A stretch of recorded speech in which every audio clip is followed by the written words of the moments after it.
My name is Anna. I am 25 years old and work as an architect. While handling my duties at a local architectural firm, I spend my days off relaxing by reading books. My childhood was unimaginably tumultuous, a stark contrast to my current peaceful life. The person who brought me happiness was not my biological parents, but my aunt, who is always cheerful and overflowing with love, 12 years older than me. Today, I want to talk about precious memories with her. As a child, I was treated coldly by my strict parents, especially noticeable in the first grade. Making such a simple mistake. Don't you think it's embarrassing not to get a perfect score on a first grader's test? They scolded, and all I could say was, "I'm sorry." Ah, why did such a child come from us? My mother would say disappointedly. Their sighs were painfully heart-wrenching. Failing to meet their harsh expectations, I was a mix of frustration and sadness. I was born into a doctor's family in a posh residential area of a provincial city, with a doctor father and a nurse mother. From my early childhood, I was sent to private schools, expecting to become a doctor. However, contrary to the expectations of my family and friends, my academic performance was mediocre, and reaching the top ranks was challenging. Right after starting school, I felt unwanted by my parents and was constantly irritated by them. Despite this, I studied alone for long hours at home and at cram schools after returning home, striving to gain my parents' approval. On the other hand, my sister, 1 year younger than me, Doris, was exceptionally gifted academically. Even as a kindergarten student, she was learning advanced material that surpassed mine. This meant that if we took the same tests, she would perform better. Naturally, my parents were captivated by the high-achieving Doris, spending most of their time and resources on her, which led to me being forced to quit cram school before the second grade. Being abandoned by my parents was a shock, and I immersed myself in solitary study in an attempt to improve. Despite these efforts, my parents only saw me as not only poor in studies but also a gloomy and reclusive person. However, the bond between us sisters was strong, and Doris always adored me. This was certainly reassuring, but my self-loathing from feeling inferior to my sister never disappeared. As I progressed to the second grade and my sister Doris entered school, the unfair treatment became even more severe. On holidays, to broaden her education, my parents often took only Doris to theaters and museums in the city center. I was told, giving pearls to pigs who don't appreciate their value is a waste, and I was forced to stay home alone until dinner. Doris, always wearing a guilty expression, seemed to want to say something to our parents but never spoke up. I spent my time alone at home, continuously crying to the cheerful voices of other families I could hear outside. Feeling unintelligent, I believed neither my father nor my mother cared about me. Having thought parental love was everything, I continually blamed myself. Then one day, my parents decided to take only Doris on an overnight trip to a distant museum, likely thinking they couldn't leave me alone for 2 days. On the morning of the trip, I was hurriedly woken up and taken to an old apartment in the next town. There my father, with a displeased look, rang the doorbell, and a disheveled blonde woman opened the door. It was Carol, my father's much younger sister, and my aunt. After a brief conversation, my father returned to the car without even a glance at me. Holding a large bag and left behind, a sleepy Carol said, "Come," and gesturing with her chin towards the room. I hadn't interacted much with Carol, having only spoken to her a few times as we weren't very close. My father had repeatedly warned me, "Stay away from Carol, she's from the lower class and barely finished middle school." Indeed, Carol's first impression was a bit suspicious with her pudding-like blonde hair and gray sweatshirt. Yet, while apprehensive about being left in her care, I sat on the thin cushion in the living room. Feeling uneasy, I was suddenly greeted by the comforting smell of food. Along with it, Carol appeared, holding a tray with clam chowder and scones. "Didn't have breakfast, did you?" she asked, to which I cautiously replied while sipping the clam chowder, "No, thank you." The rich broth slowly spread through my mouth. Delicious. Right? Clam chowder is the best for breakfast, Carol laughed. Carol's warm smile and the clam chowder eased my tension. Over the next 2 days, Carol took great care of me. The stews and risotto she made were delicious, and I ate without any reservations. While she watched over me, she would smile and ask, "Want some more?" as she offered additional servings. Furthermore, Carol took me to the zoo and genuinely enjoyed showing me around, pointing out, "Look at that gorilla. Isn't it cool?" That day at the zoo was truly enjoyable. From then on, whenever my family went on trips, I was always left in her care. Carol always welcomed me warmly. Gradually, I came to trust her and was genuinely drawn to her warm personality. Carol often said, "I always wanted a little sister like you," and treated me with great care. However, while my parents continued to leave me with her, they spoke ill of her.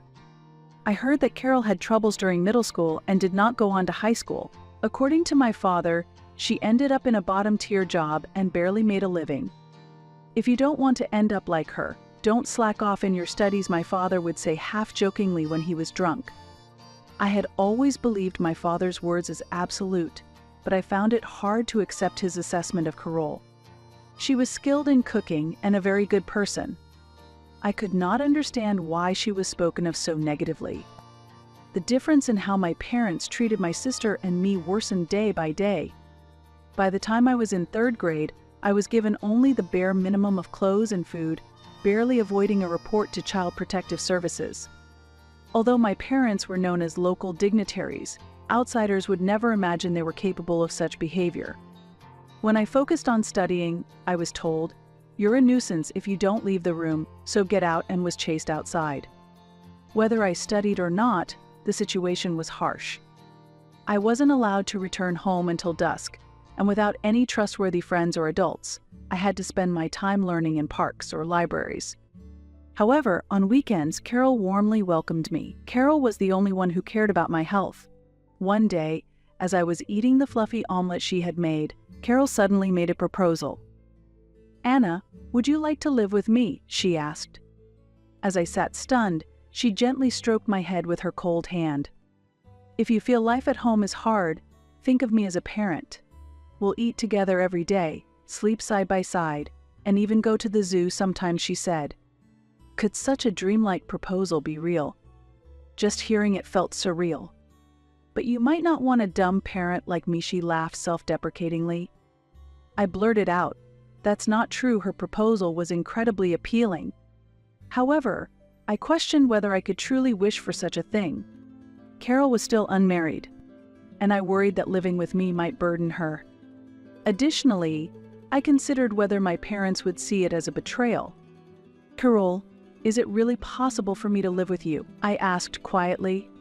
Carol gave a thumbs up and replied with a smile, "It's okay." Okay, it was an irreplaceable moment. I strongly desired to become like family with Carol, and made up my mind. Later, Carol discussed this with my parents, but their opposition to me living at her house was surprisingly strong. It seemed to stem not from affection but rather from a concern for social appearances. They disliked the idea of having to explain to the community why one family member was missing. After much discussion, it was decided that I would simply stay as a lodger at Carol Clay's house, and no adoption took place. Once everything was settled, things moved quickly. With just my essentials and my school bag, I moved to Carol's house. On the last day at home, my parents coldly said, "Don't neglect your studies. If you become a nuisance and trouble us, we'll send you to an institution right away." Only my sister seemed genuinely sad about my departure. But even my young sister could sense that I was being neglected by our family. As she tearfully said goodbye, she told me, "Big sister, I love you." Though I still harbored feelings for my family, my sister's tears pained me. When I appeared before Carol with mixed emotions, she greeted me with a beaming smile, exclaiming, "Yay, I'm so happy you've come to stay with me." At that moment, I vowed to become a family with Carol that neither of us would be ashamed of. Starting a new life with Carol was not without its challenges. Support from my parents was minimal, and I had to transfer from a private to a public school. Despite this, every day was filled with joy. When I struggled with homework, Carol would sit with me and look through the textbooks, trying her best to find the answers together. Even when I didn't score perfect on tests, she would celebrate my 90%, saying 90 points is amazing. You're really something, Anna. With Carol's support, I gradually became more outgoing, made friends to play with after school, stopped going to cram schools, and spent less time studying. Strangely, my grades improved even without much effort, and I was able to maintain top marks in my class. The chronic stomach pains and fatigue that I had disappeared a significant change for me. I believe they were due to the stress caused by my parents' strictness during my childhood. By the time I reached 6th grade, I had grown emotionally, the influence of my parents began to fade, and I freed myself from the narrow worldview they had created. As my sister got older, she started sneaking out to visit me at Carol's house. She was still performing well academically, which made our parents proud, but she seemed to have other interests and often expressed her frustrations to me. When Carol cooked, my sister would watch with shining eyes and always help out by her side. 8 years flew by since I started living with Carol, and I enrolled in a national university's architecture department. There was a special reason I chose this faculty. Also, because I received a grant-based scholarship, I didn't need to ask for financial support from my parents, and I didn't burden Carol either. On the day I was accepted to my first choice university, Carol cried tears of joy and made my favorite dish, seafood dresta. Over celebratory drinks, she sprinkled her conversation with stories of her own origins, revealing that she was the result of her mother's affair. While her father initially raised Carol as his own child, concerned about public perception, he ultimately treated her without affection. Despite her early longing for parental love, Carol entered a rebellious phase and became almost estranged from her parents, who were, in fact, my paternal grandparents. Anna, you've turned out so well. You didn't follow the wrong paths I did, and you've grown so much. By the time she was 30, the flamboyance of her youth had faded, and Carol's serene gaze was filled with deep emotion as she looked at me. It's all because you were there, Carol. Without you, I don't know where I would be. The thought of what could have happened if Carol hadn't offered to become my family that day made me shiver. Carol caressed my head with the same affection as she had 8 years ago. A year after I started my hopeful student life, a spring day brought an unexpected confrontation at my apartment. It was my parents, their eyes red with anger. "Did you too deceive Doris?" they shouted. What I replied, caught off guard. "What happened to Doris? Which medical school is she going to?" I asked back, which only deepened the redness in their faces. "Don't joke. You must know about Doris. Doris has gone off to do her own thing." My father was too agitated to finish his sentence. I knew what had upset them, so I responded appropriately. It seems Doris has enrolled in culinary school. Did you put her up to this? You've given her these bad ideas." I hadn't done anything of the sort. In reality, while Doris let our parents believe she was preparing for medical school, she had secretly aspired to study nutrition and was accepted into that program. She will be starting her studies in nutrition, not medicine, this April. You think you're in a low place, so you're jealous of your sister becoming a doctor. How wicked, my mother accused me angrily. That's not true. Doris chose her path on her own. Don't lie. There's no way that an excellent child would choose to be a nutritionist. In fact, Doris is not ultimately aiming to be a nutritionist, but I kept that fact to myself. Mom and Dad have never really understood Doris. Mom stomps her feet in anger. That's your fault. It has nothing to do with Anna. What? From behind me, Doris and Carol appear. Surprised to see Doris here, my parents' anger intensifies. Then, they turn their criticism towards Carol. "Carol, is this your doing? Did you lead not only Anna but also Doris down the wrong path? I think that's none of your business." As if to protect Carol from my father's attempt to attack her, Doris steps forward. "Don't blame Carol. It was because I showed an interest in cooking that she offered her kitchen to me."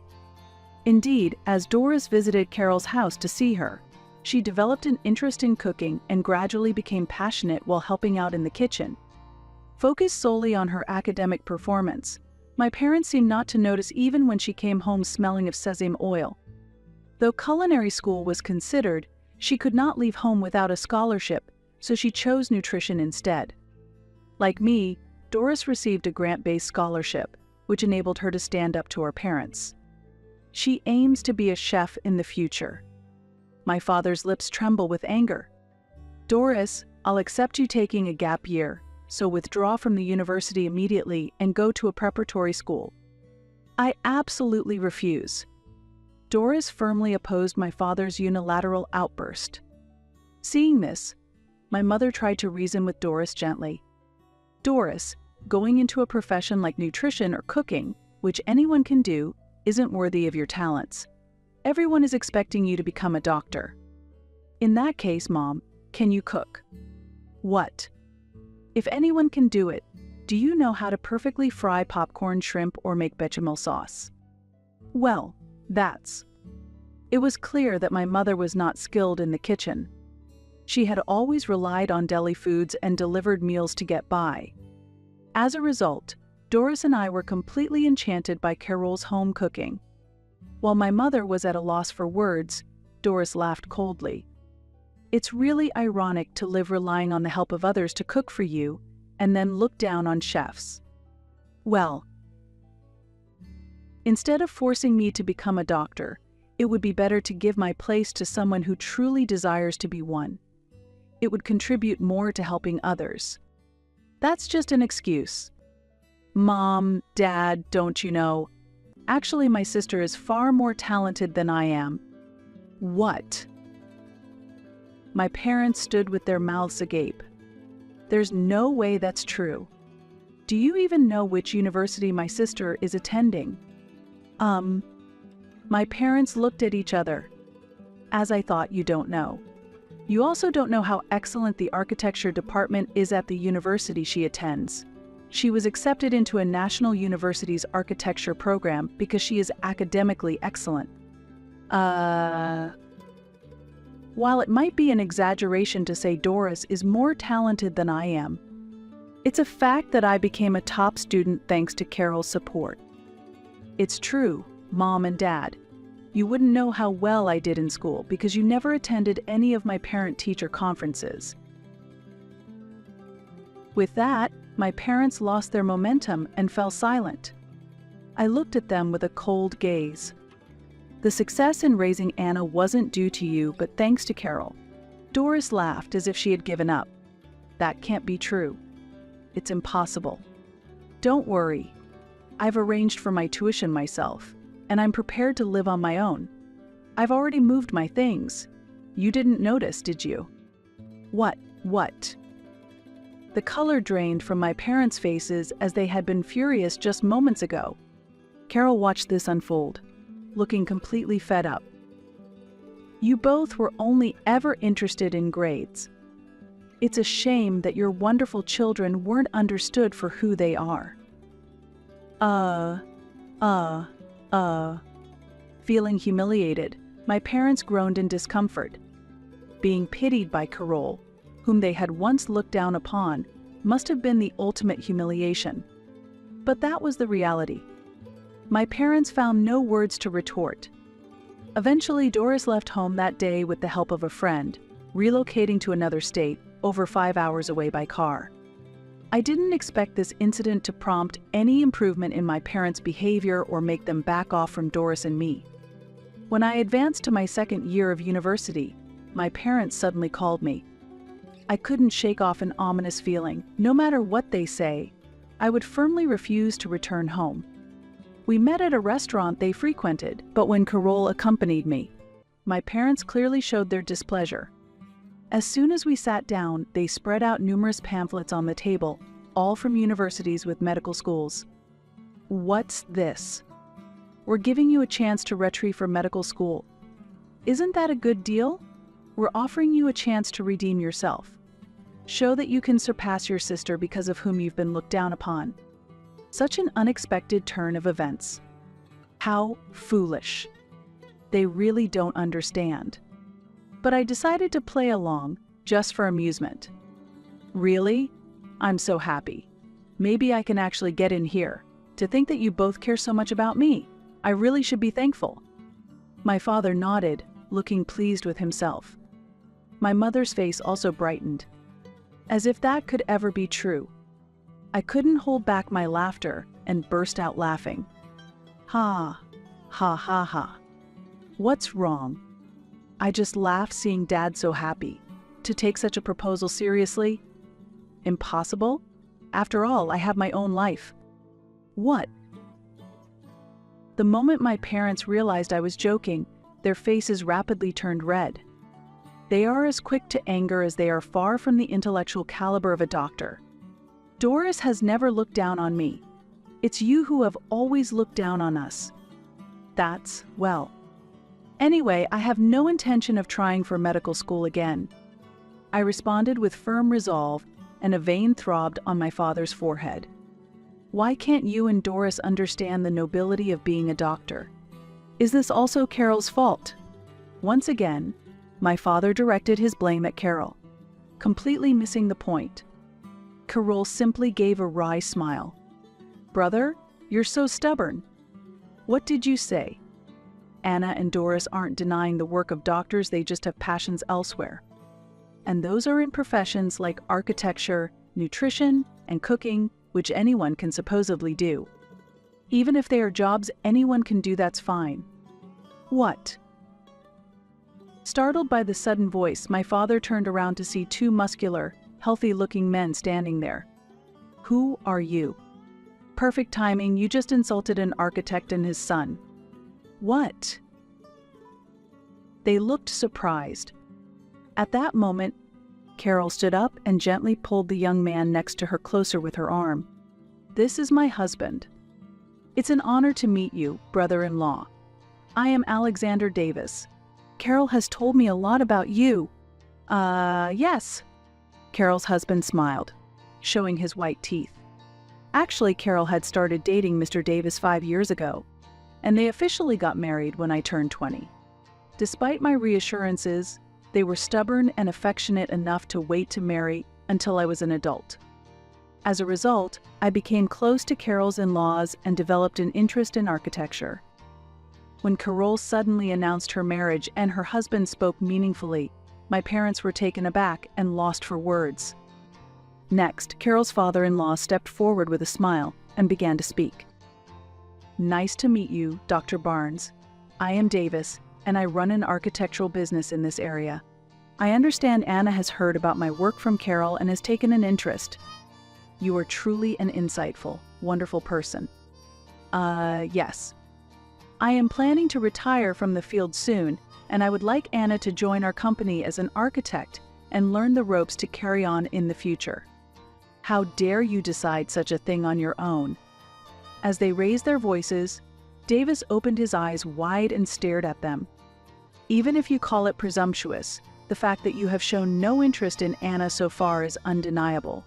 Trying to manipulate Anna after her sister has left the house is quite reprehensible, don't you think? How rude. How much do you think outsiders understand about us?"